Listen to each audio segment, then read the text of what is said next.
How's it going, everybody? Welcome back to the Mexico State Men's Basketball News. I'm Marshall, and as you guys see, I'm back in the room for the first time in a while. Have a little bit of time before class. There's no press conference today for football. That won't be till Friday. As you guys know, they play tomorrow against Liberty on the road, so hopefully they get a big win. And they play next week on Wednesday, so it's a little different, how it is in October, where Conference USA teams always play on a weekday. This will be our second straight weekday game on CBS Sports. I believe all the Conference USA games are on CBS Sports Network throughout the month, so that's great.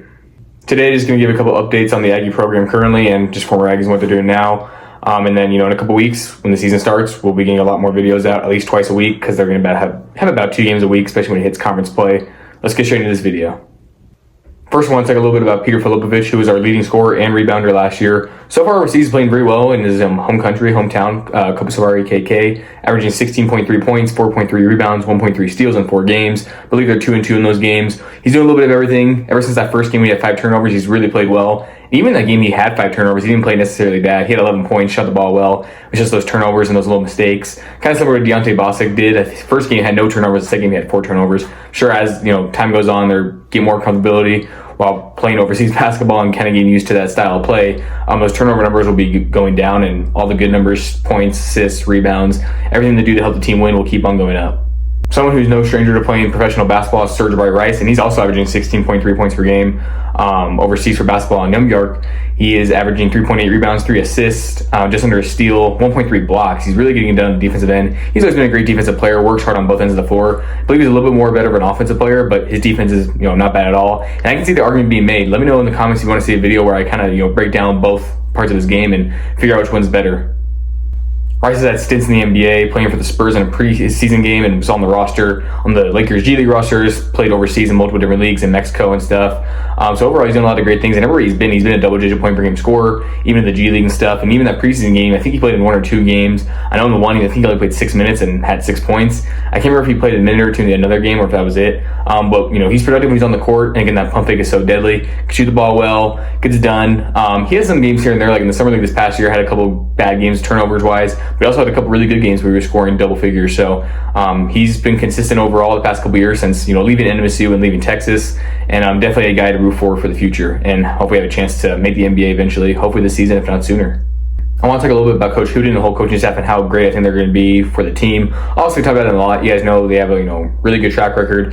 Coach Huden, first year here, 13-19, helped the team improve by 4 wins the following year. If he can help us improve by 3 or 4 wins this next year, that would help us reach 20 wins. I think it's definitely possible. I'll make more of a prediction video and more of a prediction on the starting lineup very, very soon because the season's coming up, and I think I have a lot more knowledge than I did a couple months ago. So I'm really looking forward to that video and hope you guys are as well. The Aggies were also recently favored to get, 3rd in Conference USA behind Liberty, who's number 1, who got 11 votes. Number 2, Kennesaw State, who got 1 vote, who has former Aggie Jaden Harris.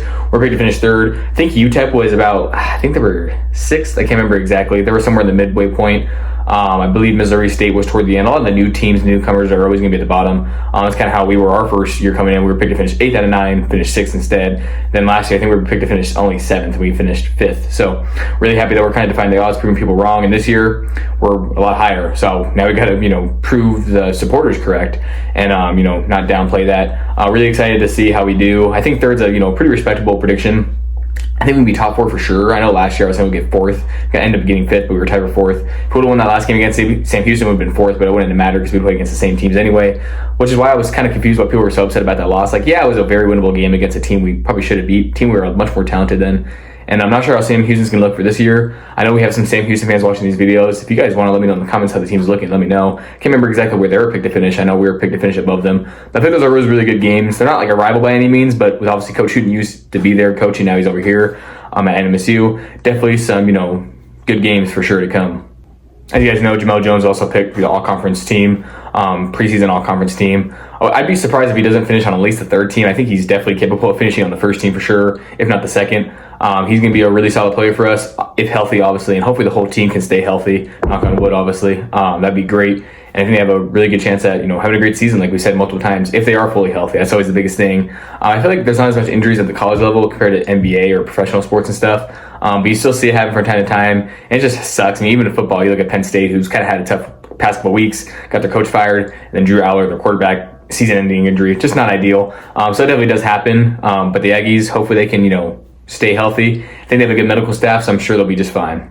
I want to talk a little bit about Gabe Pickens as well. I think he's a really underrated player for us and going to be a very underrated player in Conference USA. I doubt he'll make a first, second, or third team by any means, but I think he still has a chance to be really good. And that doesn't really show in the stats. Look at his stats last year, you're like, oh, nothing too crazy. But again, if you watch the games, he passes the eye test, does a lot of great things, is a great playmaker. Pretty solid shooter too. I think he should take more shots for sure. I think he gets a lot of good clean looks, especially last year against UTEP in a lot of games. He got a lot of clean looks because people don't expect him to step up and make those shots. Last year against UNM, he had like one bad turnover, but other than that, got it done on the defensive end, really helped us out, really gave us all that energy that game. So that was a game, again, we started off down 14, went up by 15, then was tied, and he still came in, first rival game ever for him as a freshman, probably a little bit of nerves, came in, did his thing. He had a game early in the year last year where he had 14 points, I believe. So he's a guy, hopefully he can, have a couple games like that where he's scoring double figures. Because even though scoring isn't his top thing, I feel like when he's asked to do so, and again, if there are injuries, he might be asked to do that. I don't think he'll be starting. I'm sure he might have a couple of opportunities here and there. Coach is going to probably switch up the lineup a lot, especially, non-conference play. Once it's conference play, we'll have more of a solidified starting five in rotation. But he's definitely going to be in the mix along with Jacoby, Anthony. We just have such a deep team. I know last year's team was deep, especially, compared to the year before. But this year's team, really, really excited to see how it goes and hopefully get more, information on how that's all going to look. And obviously when the season comes, we'll know all about it. I think I mentioned in the last video where I heard that the Aggies might be playing against some Mexican team in Juarez, I believe. If you guys don't know where Juarez is at, it's like, right across El Paso, Mexican border stuff right there. Pretty big city of like over 1 million people, so pretty populated. I heard we have some secret scrimmages that might have already happened or are coming up soon. Not too sure how it's all looking. I know that this week is the 6-man dinner on October 17th. Past couple years I've actually been able to go because my roommate's dad was able to get some tickets. Not sure we're going to be able to go this year or not. If I'm able to go, I guess I can get a video what coach has to say, maybe post that. That'd be some good content, or maybe even post some shorts videos. But by the time the season comes, if I'm able to get some highlights, I'll definitely be posting that. And if you guys go to the games, you might see me on the on the court, obviously not playing, but I'll be helping out the statistics, helping with the media relations a little bit for athletics. Some games I might just be in the student section. We'll see what games I'm scheduled for, what games I'm able to work, not. I'm gonna try to be at every home game that I can when I'm in town, obviously. I'm really looking forward to all of it. I think that's all I have to talk about today. If there's any other news, big news that comes up, I'll definitely update you guys, get some videos, maybe hopefully the other week. I know the past month I've only been uploading about once a week on Mondays, kind of just came to recap of the whole week. Because again, it's just so hard to upload during the off season. I don't want to make some, random video that, maybe you guys don't like. I think uploading at least once a week the past couple weeks has been great, just because I get a lot of information. One, a little bit longer videos. Again, by the time the season starts, we'll have a lot more to talk about. We'll be able to talk about the players itself, talk about the games itself. Because as much as I like talking about former Aggies, obviously I know you guys want to see content about the current Aggies, but again, it's hard to do that a lot during the off season. Hopefully get a lot of good videos, a lot of good clips. I might be doing some photography for the team as well throughout the year, so I'll be some good photos to get for the social media pages and for content here on YouTube. Kind of incorporate some Canva a little bit, try to make it more decorative and creative for you guys to see. Just overall better content. Really looking forward to it. I think it's gonna be a great season. And I'm really looking forward to hopefully the subscriber count and the follower count on all my accounts to go up. I do have a sports marketing class I'm taking right now, and it's kind of like a brand marketing stuff. So I've been using this to help grow that. I think my professor's taking a look, and I had some. We're at 849, almost at 850.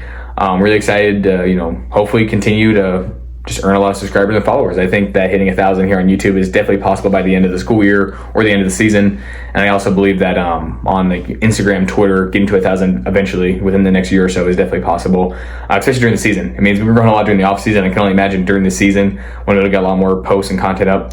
Really looking forward to it all. I feel like I'm rambling a little bit, so I'll let you guys get going. Thank you guys so much for watching the video, and I'm out.